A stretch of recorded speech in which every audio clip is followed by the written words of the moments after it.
Guys, good morning. Ayan po, mag-harvest po tayo ng eggplant. Ayan po. Ay.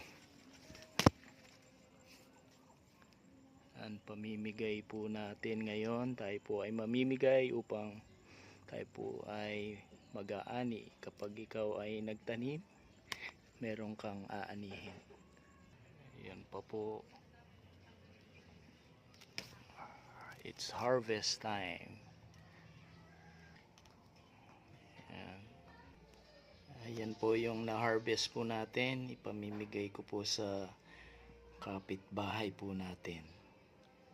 And that is the principle of the Bible. Kapag ikaw po ay nagtanim, ikaw ay may aanihin. God bless us po. God bless us all po. Thank you for viewing. See you. Bye-bye. Ang ganda, ano.